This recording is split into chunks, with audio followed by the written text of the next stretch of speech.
I'll be able to hang in there. What was the injury? On my knee.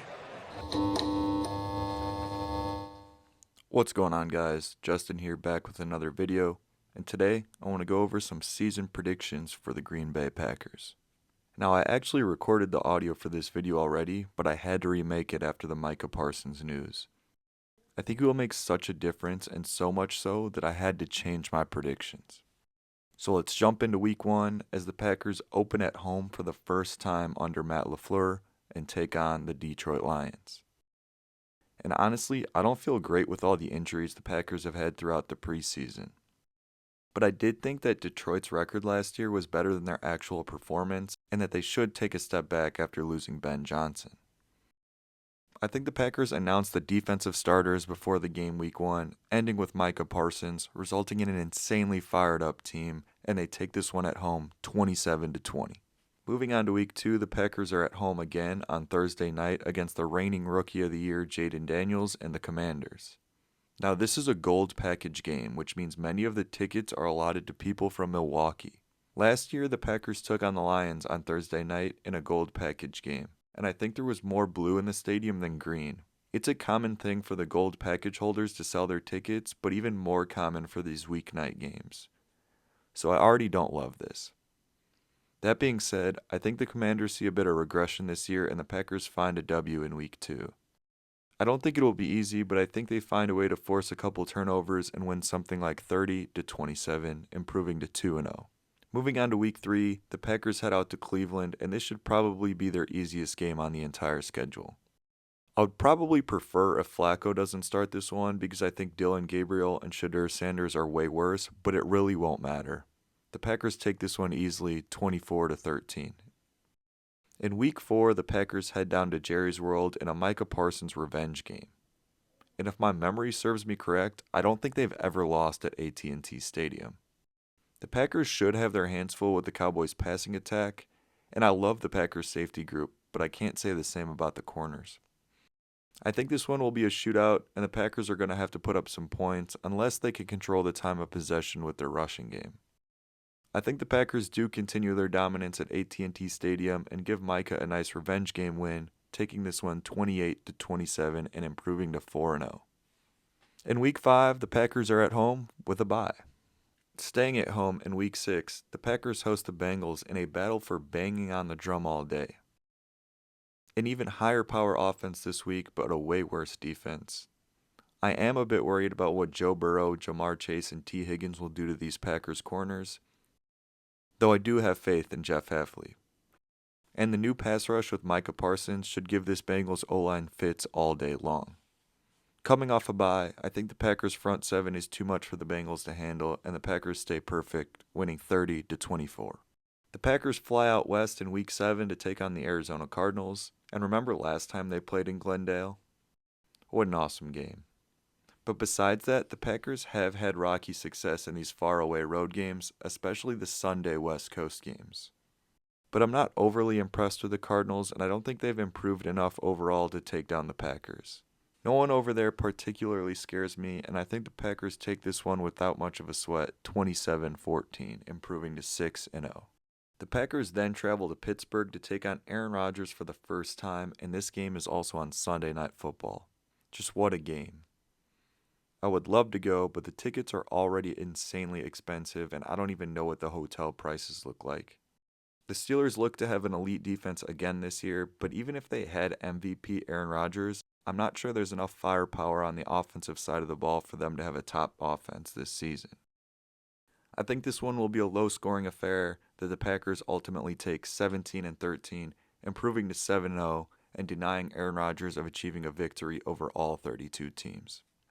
In week 9, the Packers are back at home taking on the Panthers, and Bryce Young played pretty well to end the season last year, and they added Ted McMillan in the top 10. I think they should have a solid offense in 2025. The last time they played the Panthers, it came down to the wire, and this one might be closer than most people hope. I think the Panthers hang around for most of the game, but the Packers are able to put them away late, winning 34-24 and improving to 8-0. Moving on to Week 10, the Packers host the Super Bowl champion Philadelphia Eagles on Monday Night Football. The Packers took on the Eagles twice last year. They hung around in both of those games, but in the end, they lost them both. They either didn't score when they needed to in the playoff game, or they didn't get a stop when they needed to in the Brazil season opener. I think the Eagles should be a little bit worse this year, but they are still an elite team and probably the favorite to come out of the NFC. This game, like I mentioned, is on Monday night, and it's also a gold package game, so remember what I said earlier about fans selling tickets. I think the Packers suffer the same fate as they did last year, dropping a close one, 24-23, and falling to 8-1. Hey, they needed to lose at some point. The Packers are back on the road again in Week 11, heading to MetLife to take on the New York Football Giants, who, at this point in the season, can have any of Russell Wilson, Jameis Winston, or Jackson Dart in at quarterback. The Giants have taken at least the last two games against the Packers, those being the London game where Aaron Rodgers got hurt and the Tommy DeVito game in primetime. Two games that they probably shouldn't have lost, but I think Brian Daboll is a very good coach. I still don't think the Giants are a great team, but they are improving. I do think the Packers avenged those past losses to grab this one 27-17, improving to 9-1. The Pack returned back home in Week 12 to take on J.J. McCarthy and the Minnesota Vikings. The Vikings were a surprisingly good team in 2024 and swept the Packers. In fact, they've taken 6 of the last 9 versus Green Bay. I think the Vikings will still be pretty solid this season, and Jordan Addison is scheduled to miss those first 3 games, but he should be well up to speed by Week 12. Andy's given the Packers fits in the past. I think this ends up being one of those weird games that the Packers somehow end up losing, and we all look back on asking, how did that even happen? They dropped this one 28-24, falling to 9-2. In Week 13, the Packers head to Detroit to take on the Lions on Thanksgiving Day. If you remember, 2 years ago they faced off against the Lions in the same time slot on the holiday and came out hot. Jordan Love hit Christian Watson on a long throw to open the game and they never looked back. Love played great, they forced turnovers, and I think this was the last time Rashawn Gary had a good game. Unfortunately, I think the Packers end up losing this one and split the season series with the Lions, dropping their second straight game, I'll say by the score of 31-24 and falling to 9-3. The Packers head back home in Week 14 to take on the Bears for the first time this season. Now, the Packers were a fingertip away from being swept by them last year and going 0-6 in the division. But that's last year, and we're on to this year. The Bears did add Ben Johnson, Olamide Zaccheaus, Luther Burden, and have a much improved offensive line. But as much as they added on the offensive side of the ball, I think this one will be a defensive battle in the cold.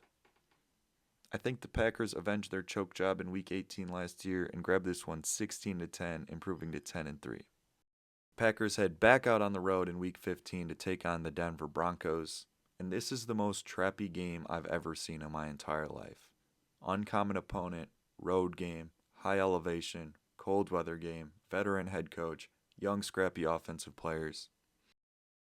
So you probably know where I'm going with this one, but I have the Packers dropping this game in another low-scoring one. I think they lose 20-13, falling to 10-4. In Week 16, the Packers are still on the road and head out to Chicago to take on the Bears for the second time in 13 days. I don't think this one is much different than their previous encounter, other than the fact that it's being played on a Saturday. I think it'll be another low-scoring divisional game in the cold, and I think the Packers sweep the Bears, winning 17-13. The Packers head back home in Week 17 to take on Lamar Jackson and the Baltimore Ravens. Assuming he's healthy, this will be Lamar's first ever game against the Packers. The Packers played in Baltimore in December of 2021, and it came down to a 2-point conversion attempt by the Ravens. The Packers came up with the stop and clinched the NFC North in the process. Now this game is being played in Lambeau, but instead of Tyler Huntley, it's Lamar Jackson, and you could add Derrick Henry into that as well.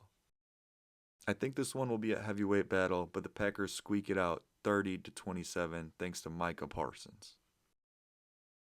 The Packers head to Minnesota in Week 17 to take on the Vikings in their season finale, in a place that they haven't had a ton of success at. Minnesota can be fighting for a playoff spot at this point in the year, and the Packers could be looking at the number 1 seed. Though, if the 1 seed isn't in play due to their tiebreaker with the Eagles, or lack of, I think the Packers rest their starters and continue their lack of success in Minnesota, losing this one 27-23 and falling to 12-5.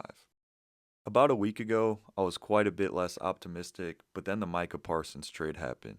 My main point before was that I was much more excited heading into last season than this season.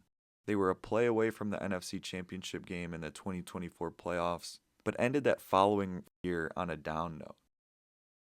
And Jacobs and McKinney were awesome additions in that offseason too, and up until Parsons, the Packers didn't really make any of those splashy moves. But now that they have, I cannot be any more excited. I think Micah Parsons catapults this team into the elite of the NFC, and now they are legit Super Bowl contenders. Let me know what you guys think about this and any other predictions that you guys have.